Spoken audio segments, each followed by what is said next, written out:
Welcome to Story Power, a new bi-monthly podcast where my guests and I geek out about the stories we're passionate about in all different genres, styles, and formats. And we'll give a few recommendations to you, our listeners. Beware possible spoilers ahead. My name is Lucinda Sage-Midgorden, and I started this podcast during the COVID-19 pandemic. As I watched the reaction of my social media circle, I noticed that many people turned to stories for comfort and help in making sense of the craziness going on around them. And as all good stories do, the world got even crazier. But as Neil Gaiman says, fairy tales are more than true not because they tell us that dragons exist, but because they tell us that dragons can be beaten. Since I believe that stories have the power to show us the way and give us courage to keep going, I wanted to see if that was true for my guests as well. You're listening to episode number 8. My guest today is Gabe Gast. Gabe was in a play that I directed, but Gabe, I think we met through Alexandra. The only one I can remember is the one who went off to go join the Disney college program. Yeah, I think I met you at her going away party or something. Well, no, I remember what it is was that I was in the art club on campus, and you approached the art club about doing the play you wanted to do, which at the time was The Measure for Measure, right? Yeah, but I had seen you before that because Barry and I saw you in The Glass Menagerie. Because I remember from your performance in The Glass Menagerie, I thought, I really want Gabe in Measure for Measure. And I'm glad that we got to work with you. Oh, well, I'm glad you thought that. The director was a lot more critical of my performance, but I think she just had the jitters. I'm sure. Yeah, because I thought that play, it was one of the best that I had seen at the Bisbee Obscure Productions in a while. And of course, we didn't go that often, but I just thought it was great. I think Kaya, even though she has probably the fewest lines, is the quiet one, really carried that show as being kind of the emotional center of the whole thing. Whatever it was, somehow we met through theater. Again, my sister is the only one that I have interviewed so far that we have not met through theater. You didn't meet your sister through theater? That's so unusual. Yes, I know. Yeah. Well, I was 13 when she was born, so I remember that night quite distinctly. But yeah, that sounds like quite a performance. Yeah. So we talked about how we met, and I wanted to know a bit about your love affair with stories and storytelling and theater, and do you read books? What is your connection to story?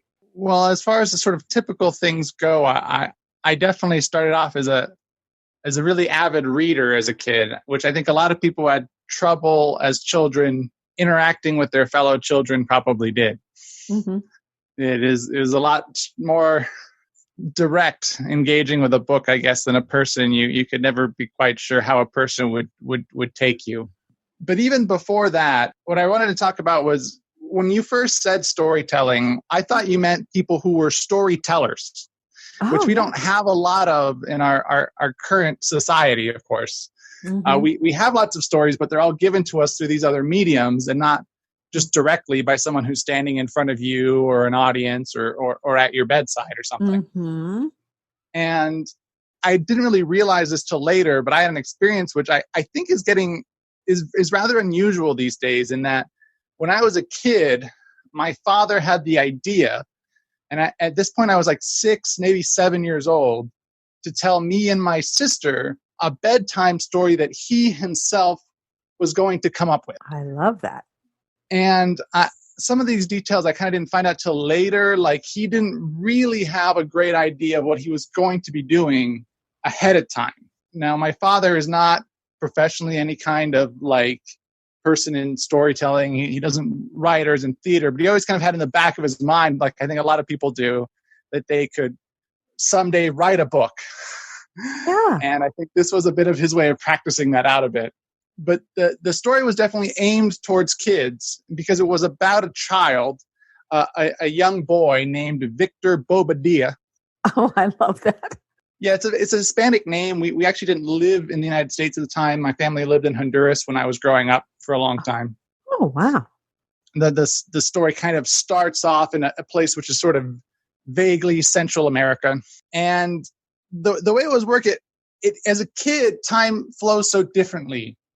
Right. So when I think back on it, it seemed like it was just countless hours of storytelling. But I know what it really was he would only spend like 5 to 15 minutes a night, maybe 20, chatting with us right before we went to bed. And so it was just little bits of the story like every night. But I don't really remember it in that way. And I'm not going to like try and go through all of it, but to give sort of a rough idea. The beginning of it was that the young boy, Victor Bobadilla, had like 6 brothers and 6 sisters that were all older than him. And they were each experts in a different field. So like one was good at karate and one was good at cooking and one was good at engineering. And so they all like would pick on him, but also taught him everything they knew. So even though he was just like a little boy, he knew as much as like 12 different people who were adults. Oh, wow. And sort of the description of all that was a little more involved. I remember very distinctly he also learned to play guitar, although I don't know if that ever came up later. But so he learns all these skills. And then in the next kind of portion of the story, he somehow ends up at the docks and got abducted aboard a sailing ship. And the funny thing to me about this bit was that my dad kept running into the problem that he was telling the story to a 7-year-old and a 5-year-old. And there were like a lot of details that he kind of assumed and that we would have questions about. And that's something kind of amazing about this form of engaging with a story was that when you're reading a book or watching a movie, you often have questions or think something's a plot hole or something, but you can't just directly ask, well, why is that happening? But with this form of storytelling, you could. So my dad then had to explain to us that back in the day, a lot of people would be conscripted or pushed onto serving on a sailing ship. And by the time you knew what was going on, it'd be too late because you're already out at sea. And so it's kind of concepts like that he'd have to very suddenly realize that he needed to explain to us, because we were just like, well, why would someone take someone on a boat? I love it. And so some of the story takes place on the boat, and he meets a guy there who's also been taken and captured on this boat and been there a while, who's from a faraway land, who's blue, because the story has some fantastical elements to it. He's a blue man, and the thing about the story was Victor Bobadilla had all these skills, and he was also just like a nice, kind of naive young man, right? So even though this terrible thing happens to him, he doesn't really act any different. He keeps helping everyone he meets. So like he helps the blue guy, whose name I don't remember, I'm sure he had a name, and becomes good friends with him. And eventually they arrive back on land, I guess in Europe, but really it's just sort of a fantasy land. They arrive somewhere else and somehow get off the boat. And there, the way the story kind of progressed was that people would try to do bad things to Victor, but he would both know far more than they were expecting. Like he gets accosted when they get to this new land, and he gets attacked by some people, but he's learned karate from his older brother, so he's able to take them down, but he doesn't like kill them or beat them up just to beat them up. He then, because he impressed them, he can then befriend people and get them to join his cause, right? To be his ally. And so the story's kind of trying to teach, me and my sister that it's better to befriend people, and you impress them to continue to work with them. And that's kind of how the story progresses, and it builds up from there. Eventually he meets the king of this land that they're in. And because he knows all these things about engineering, gets hired by the king because they're in a war, some kind of conflict. And that eventually progresses to them fighting some witch on these 3 islands. That was sort of this big climactic moment of the story. And this took, I don't know how much time, months maybe.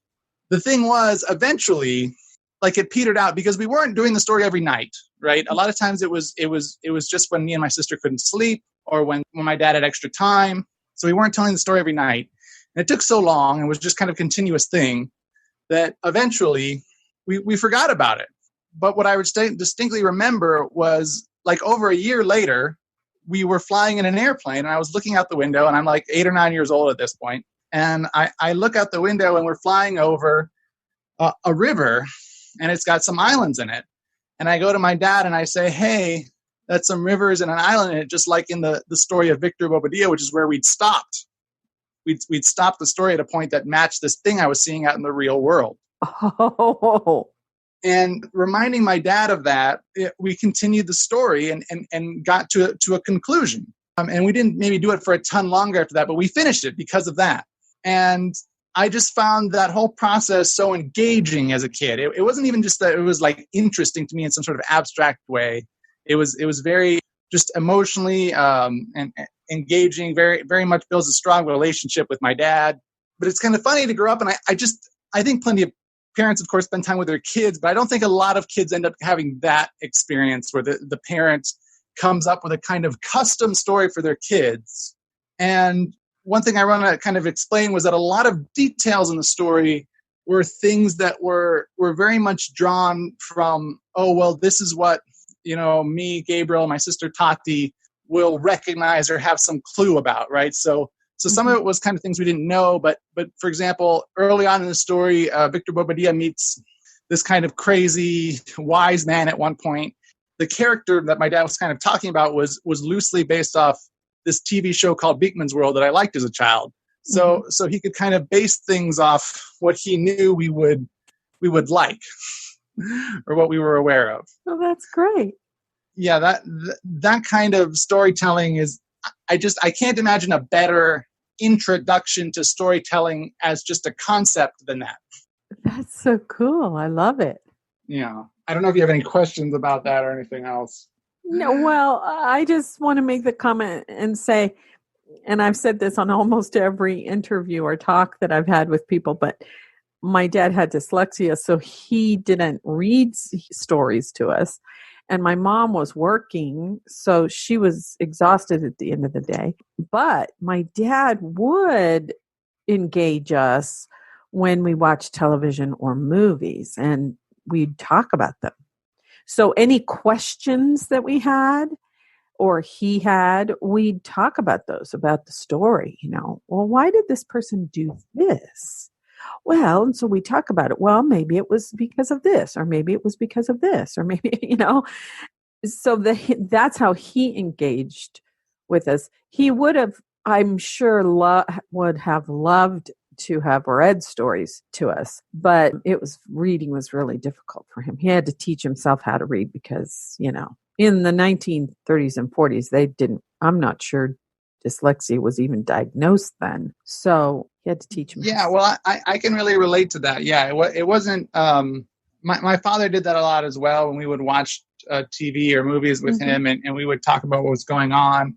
And part of that was educational, but it also was sort of, at a certain point, it would lead to a lot of making fun of what we were watching and making a lot of jokes about movies and TV shows while we were watching them.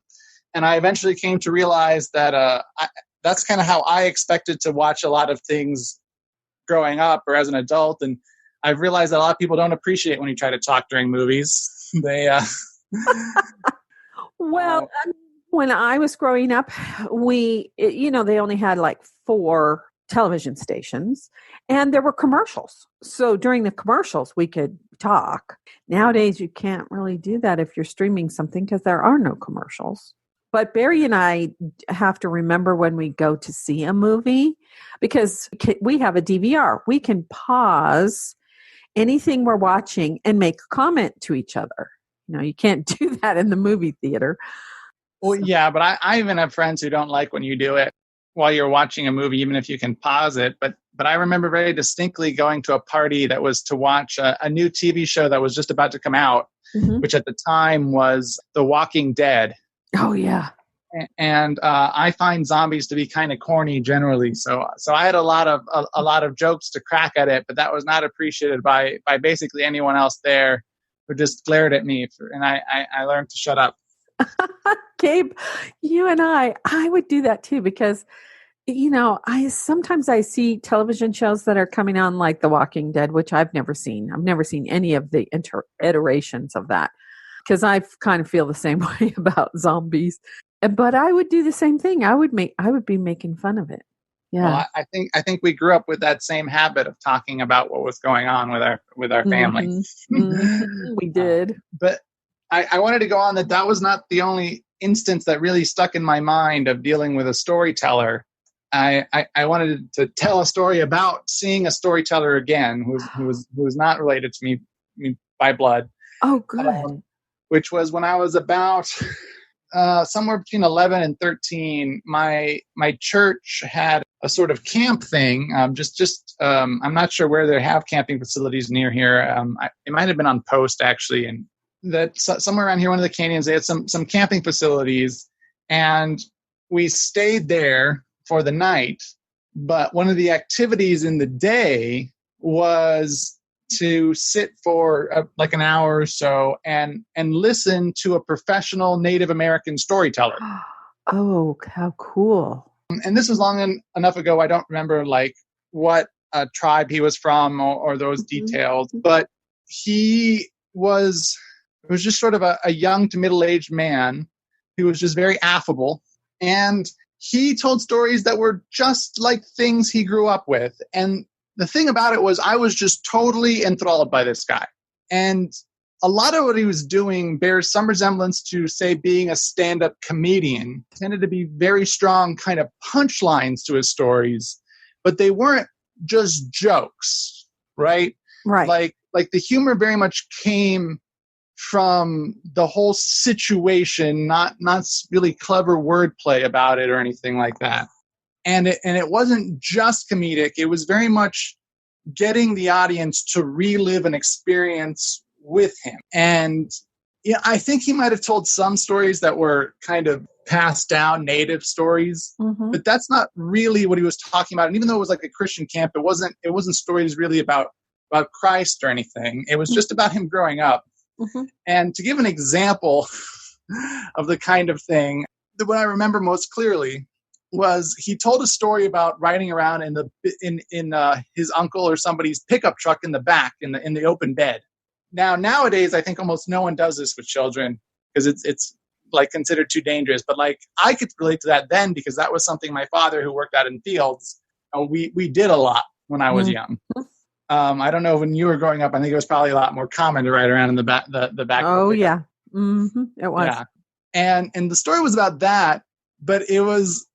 He'd spent some time before kind of explaining about the harvest and all the bugs and stuff that would show up during like when the corn was ripe and all that. Oh, yeah. And so the kind of crux of the story was how happy they were to ride on the pickup truck, like leaning over watching the top, and they'd be just driving through fields of insects, and they'd just be getting like tons of insects and stuff just stuck in their teeth. And how incredibly happy they were because it would be so fast to be going on the pickup truck and you'd feel the wind rushing. And it was such a great experience, just that like it didn't matter that there were just insects constantly flying in your face. And I'm glad you laughed. I wasn't sure because I'm definitely not doing the story justice. And I think it's okay I'm not doing the story justice because my point is that it made such a difference to have an expert storyteller telling it. Yes.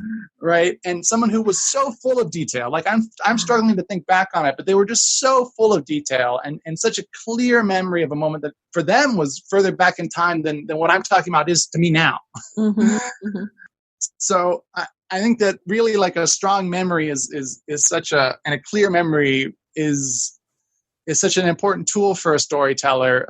I'm responding to the compelling storytelling element that you were trying to express. Might not have all been exactly what happened, but the whole idea of telling the story was to convey an emotion or emotions, and then some sort of a main idea, some sort of a theme or a moral. And so it sounds like that story, the one that you were remembering, was just the joy of the experience of riding in the back of a truck. Yeah. And it was making fun a bit of himself for being a naive kind of kid. But I agree with you, yes, that it isn't about all the details exactly, right? It isn't just a photograph of what happened versus a painting that evokes what you feel when you see something. Yeah. But the thing I wanted to get with about seeing this storyteller at this church camp was that after I saw this guy, I mean, I was just enthralled by this fellow. I'm not sure anyone else, and there was maybe like 30 other kids in the camp, right? Liked him as much as I did. And I just wanted to go off with him. Like, I didn't want to stay at the camp. I didn't actually have that good a time there with the kids. I wanted to go off with him back to Storyteller College or wherever he went back to with the tribe and stay with them and learn to be a Native American storyteller myself. I really did. But I wasn't allowed to do that, of course, for lots of reasons, not least of all because I'm not Native American, which might I can see why people might object to me advertising myself as a Native American storyteller.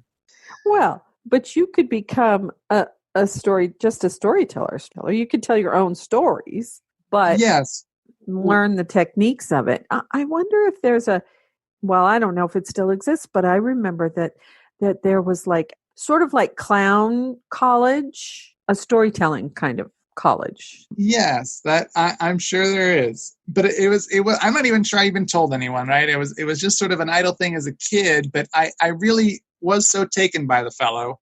And I so wanted to be able to get up in front of a group of people and engage them that way, right? But it never seemed to really come up as an option.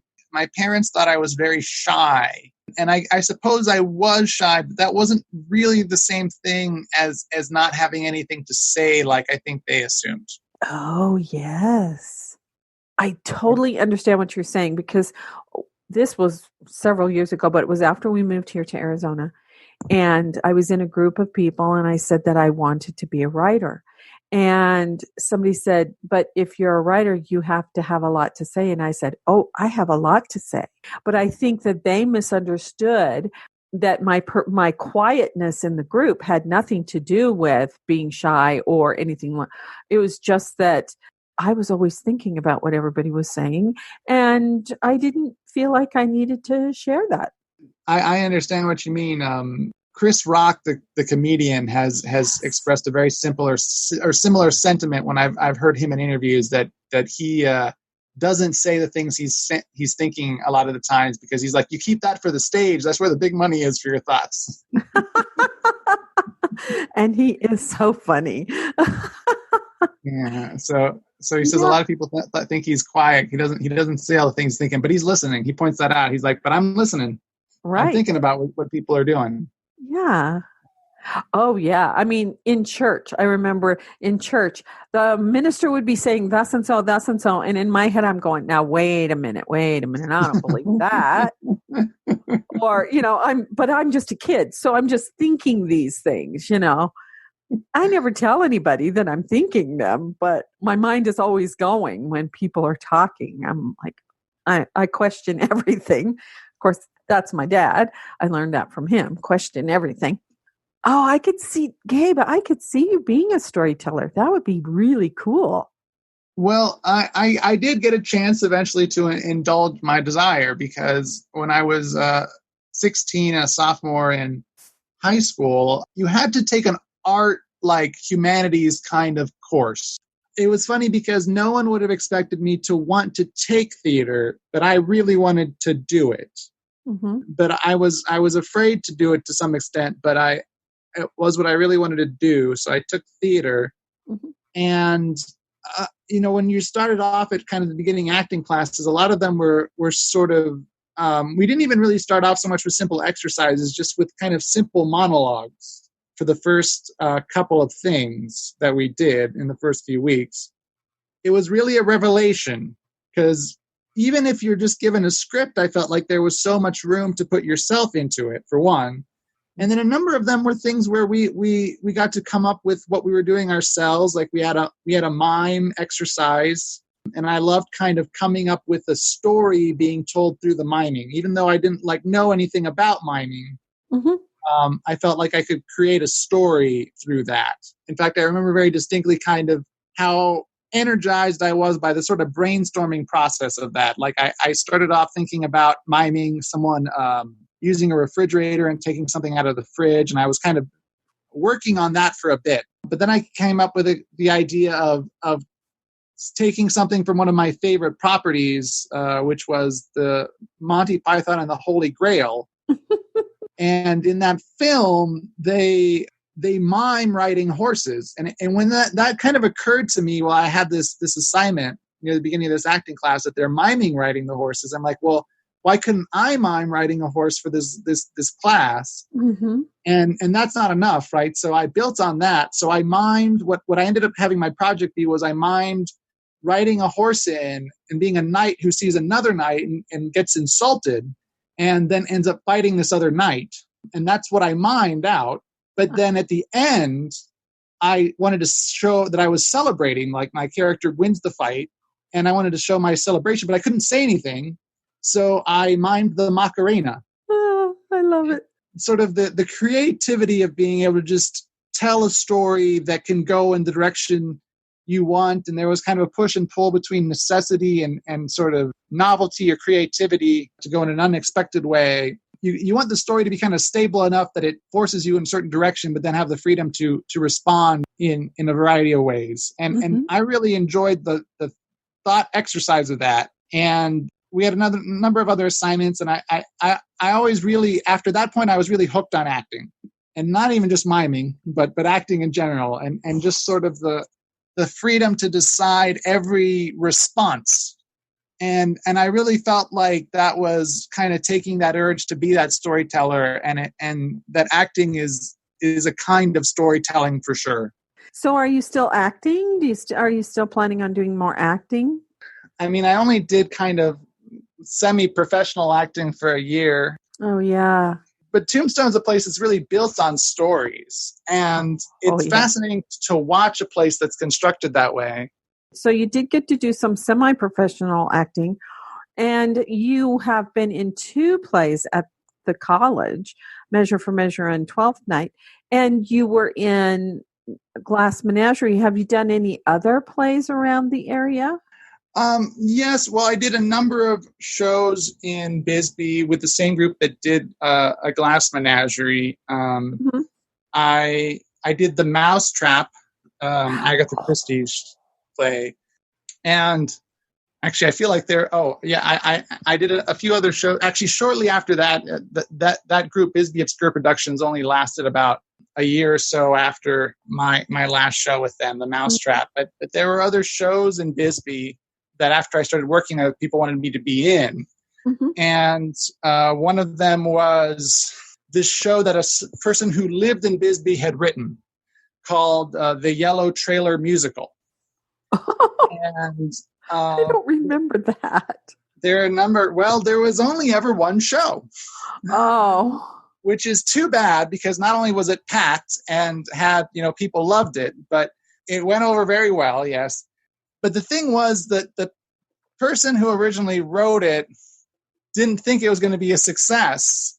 So they only wanted to do the one show because they wanted to move on to other things.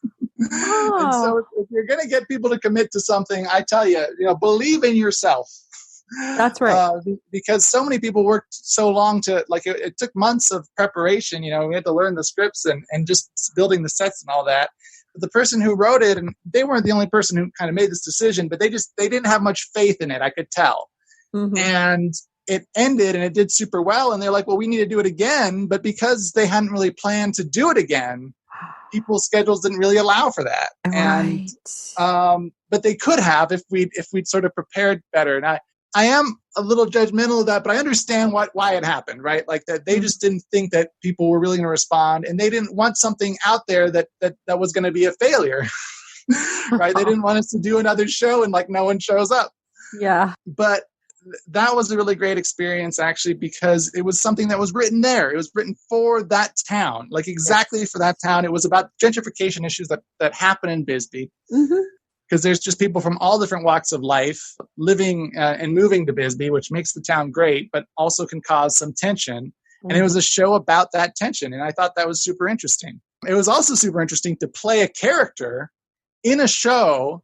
And there's a lot of fictionalized dialogue, but it's based on real events. And then the person you're playing is in the audience and watches your show and then shows up and you get to take a photo with them afterwards, and with the person who is playing their wife and the person who is their wife. Oh my gosh, that's fun. That would be an interesting thing, is to play someone that is still alive and they're in the audience. Well, it kind of was something I thought about beforehand. Was people are like, oh, you're playing so and so, and I was like, well, yeah, and they're like, oh, well, have you met him? You could meet him and learn to be like him. And I really didn't want to do that because I felt like that opened up the possibility of me making fun of him with the performance, which is not what I was aiming to do at all. One thing I really only appreciated after doing a show in Tombstone for about a year was I had been worried that doing the same show every day, multiple times a day for so long would be kind of would get monotonous, right? And would not be because I really love doing theater, would not be the same positive experience. Mm-hmm. But it really never got old. And part of the reason for that is because tourists are great people who are out there to have a good time, but so is anyone who's out there to be an audience member. Yeah, it's always new to them, but also they're all people who, to some extent, want to be entertained, which is to say that you just have to give them enough that it's something good. It doesn't have to be perfect, right? As long as you're putting out something that is interesting and energetic and engaging. And something, the more you can bring to a role that takes your unique experience and your sort of unique character, the stronger it'll be, right? That's why I always feel so much like telling people, it's like it isn't some right way. It's your way. You really need to find your way. And because the audience is always seeing it for the first time, it's because you always have to struggle every time to never let it get monotonous. It's always a challenge. And that's kind of one thing that lets a long-term show continue on being well, is that even though it is a challenge for it not to be monotonous, as long as you face that challenge and are constantly battling with it, then the show won't be bad. Yeah, that's right. And about altering the performance, I mean, you would think that after doing it for months, the performance wouldn't change. But what would often happen was that I do the performance for a few months or some weeks, and it would be at that point that some portion I would realize could be done in a totally different way. Mm-hmm. And a lot of times that was by having we only occasionally had rehearsals outside of work. Mm-hmm. You know what I mean? Usually when someone new had to do the show. But every time we did that, I would take that opportunity to really push my performance in new directions.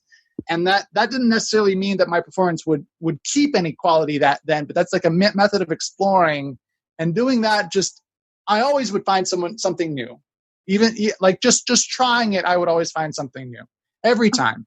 Like there was no point ever after a whole year of doing the same show where I felt like, oh, everything's static. It can never be improved or changed. There was literally always room for improvement. And I mean, maybe if it was a shorter show, that wouldn't be true. But for a show that's about 40 minutes, then there was at least always something. Mm-hmm. And that's why a lot of I think overacting is kind of more okay than people realize, especially in live theater. We're so used to watching TV and movies that it really affects people's ability to do live theater a lot. Right. And part of that is that I believe as audience members, we have been trained to react less due to watching so many things where, if we laugh or if we scowl or express any emotion, it is never going to change what happens in a movie or TV show, of course. But if you're in a live audience, and the more boisterous your reaction, it emboldens and empowers the actors. And it's almost like the situation of having, my father at my bedside telling me a story between a live audience and a live theater. There's a connection there that you can only get through live theater, but people are so not used to it that they kind of struggle with both sides of the equation. It takes a while, I think, of sort of building up even your ability to be an audience member and guffaw, to laugh out loud. And it takes a while to kind of get as a new actor that you have to raise your performance to the point where it will trigger something in the audience. Well, I was wondering, since we don't have your dad's fantastic story, because it sounds like that would have been a great series of books. Do you have a story that you would like to recommend to the listeners? Something that a book that you read or a movie that you watched or maybe a play that they might want to go see? I should have a play, shouldn't I? But it's actually a book. The Hitchhiker's Guide to the Galaxy. Oh my gosh. I love Um, that book. And actually, when I was in college, we took part of that book and made a performance out of it. oh, really? That's super interesting. I'm curious what Yeah. part. Oh, it was so long ago. I don't remember. I think we just took like a part of it and made a scene out of it. Sometimes our club would travel around and try to, get students interested in coming to the college to take theater classes. And I think that's one of the ones that we did was the Hitchhiker's Guide to the Galaxy. It was so fun. Yeah, it's a really fun book. It's one of the few books that I've read a lot multiple times. I read a lot of books, but I don't usually reread them. Mm-hmm. In the Hitchhiker's Guide, I've read through the whole series 3 times, and my favorite book in the series is actually the 4th one. I've read that multiple other times.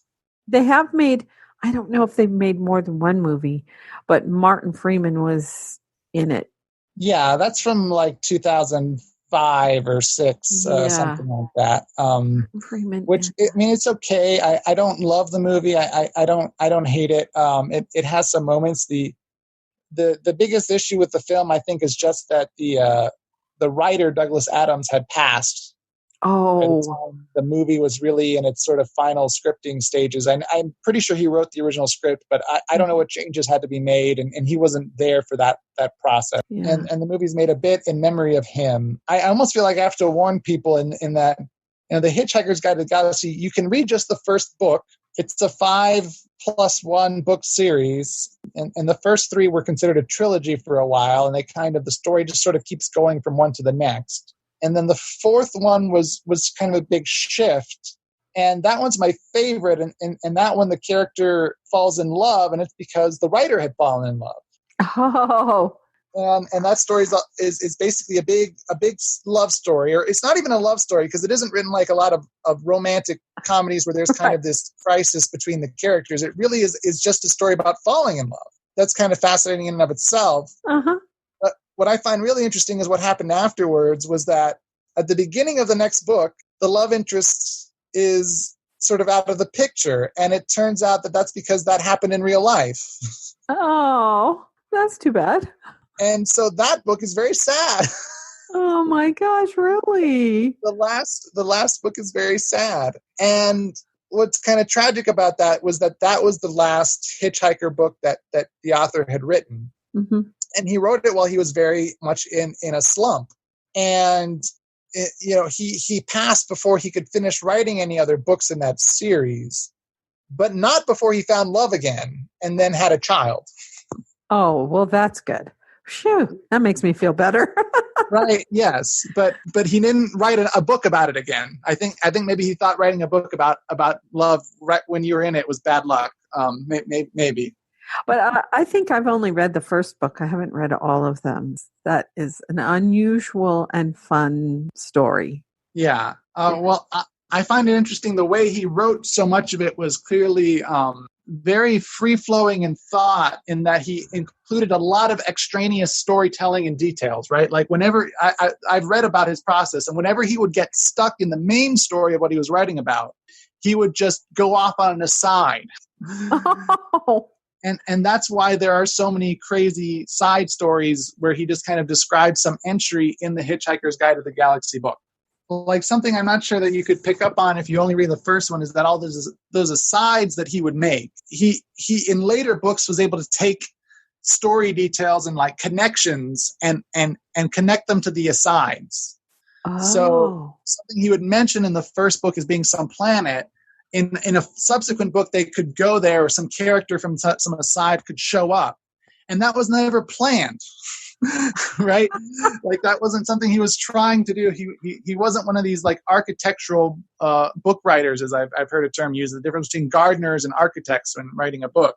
He was definitely a gardener who would just throw out lots of seeds and then kind of pick what he wanted as he went along. Oh, that's an interesting way to think of it, because I always heard it. Are you a planner or a pantser? I'm a pantser. I don't plan out I have a general idea, but I don't plot out every little thing that's going to happen in my book and then stick to that outline. I don't do that. Wait, what's a pantser? What do they mean by that? Writing by the seat of your pants. Oh. Which it sounds like he was that kind of guy. Yeah, I think he definitely was. And it's the question of, is the story silly because he writes that way, or does he write that way because the story is silly and can kind of get away with it? Well, I admire people who can be funny and write and make you laugh out loud, because I'm not like that. I don't write that kind of book. Yeah, when I read a story and I laugh out loud, then I go, oh, wow, I wish I could do that. And I did. I laughed out loud at his book. Oh, well, yeah. Well, my suggestion is the whole series of the Hitchhiker's Guide to the Galaxy.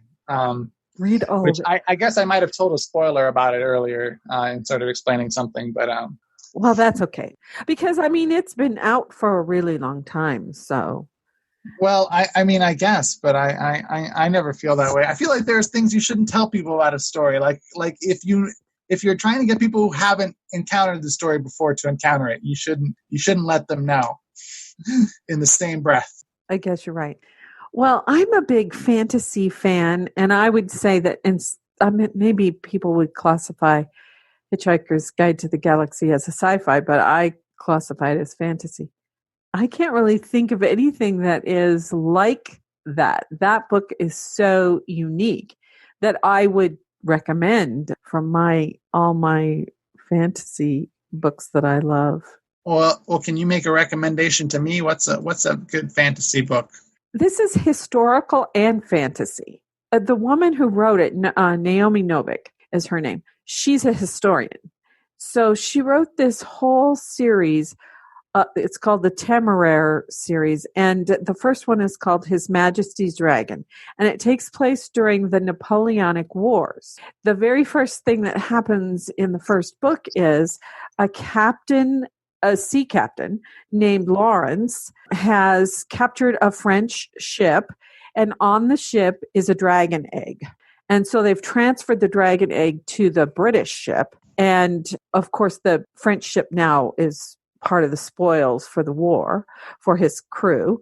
And the egg begins to hatch. Well, dragons are part of the Air Force of lots of different countries, but the French particularly and the British, who are fighting each other. And, because they have like someone who is the captain of this particular dragon's crew. And so they can drop bombs on ships. They can fly troops back and forth. So when an egg is going to hatch, usually there is a particular person that the dragon will bond with. Well, when the egg begins to hatch, Lawrence has chosen one of his officers to bond with the dragon. Well, of course, the dragon doesn't want to bond with that person. He wants to bond with Lawrence, which means immediately Lawrence is now part of the Air Force. He has to leave being in the Navy and go be part of the Air Force. And he has no idea how to be an airship captain, so he has to go learn how to do all this stuff. And the dragons are intelligent. They can talk. There are different sizes. There are different classifications of them. They have different roles to play in whatever Air Force they're in. And this dragon, they've discovered, happens to be an imperial dragon from China. Very rare. So as the books go along, things happen, and Lawrence and Temeraire picks his own name. He learns how to read. He knows how to do math. He does science. He's really intelligent. And he and Lawrence have this really great friendship. Well, they end up going to China, which becomes this huge diplomatic problem because it's a Chinese dragon who has chosen a British officer to be his captain. And so the Chinese royal family have to adopt Lawrence because the imperial dragons are the dragons of the royal family. So they have to adopt Lawrence to be part of the Chinese royal family so that, to make the whole diplomatic thing work out. I mean, it's things like that, which are so funny. And of course, there are scenes where they're helping Nelson with his battles against the French.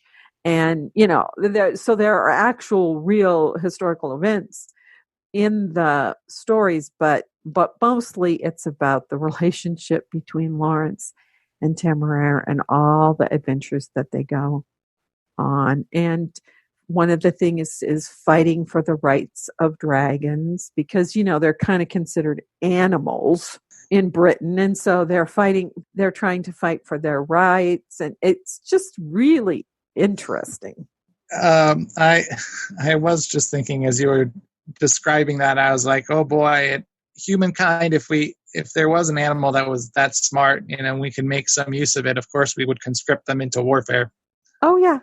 Which is sort of a sad thing to do to an intelligent creature. But I suppose elephants are intelligent, and people have done that before. They've been conscripted into warfare. I recently watched a video, like a 6-minute YouTube video about in elephants and sort of what they do and their lifestyle, and they clearly are just much more intelligent than most other animals, even more so than dogs or horses. I don't know a ton about different levels of animal intelligence, but from what I saw was that elephants are the only creatures that really have burial rituals besides humans. And they grieve their dead. This kind of going off on a tangent. I'll admit I've seen this series that you're discussing before and not picked it up because I was a little unsure how the combination of history and fantasy would fare. Well, you might not like it, but I loved the way she wove in the actual historical events because it goes over several years. Napoleon's first attempts to conquer the world, and then when he gets sent away, and then he escapes, and then his second wave of, attempting to conquer the world. But Temeraire and Lawrence make a decision. One of the things the British want to do is they have this method of how they're going to get rid of all of the dragons the French have. And Lawrence and Temeraire just can't do it. It's killing sentient beings in a really horrible way. And so they get sent to Australia because they can't kill a member of the Chinese royal family, but they're considered traitors. And it's interesting how they get out of that eventually, Are these all things that occur in the first book? Because I know it's a series. It's through the series. And there are like 9 books or something. And it's just the last 2, maybe the last book where they're fighting for the rights of dragon. Because it seems to me that Lawrence's father is an abolitionist. He's trying to fight for the rights of Black people and in slavery. And so it's sort of a natural outgrowth of what he grew up with to fight for the rights of dragons. Was there anything else that you wanted to ask me, Lucinda? Well, I can't think of anything unless you have something else that you want to say. Just if you feel like being a storyteller, anyone out there, don't be afraid to follow that impulse. My point is that sort of desire to express yourself and tell stories is you can do it in a variety of different ways, including through theater for sure. Yeah, exactly. Well, I'm so glad that we had this conversation. Thanks for being my guest. You're very welcome, Lucinda. I hope you enjoyed the show. If you liked what you heard, please share it with a friend and give us a review on your favorite podcast app. It will help people find us. And remember, as Philip Pullman said, after nourishment, shelter, and companionship, stories are the thing we need most in the world. Until next time, this is Lucinda Sage-Midgorden. Thanks for listening.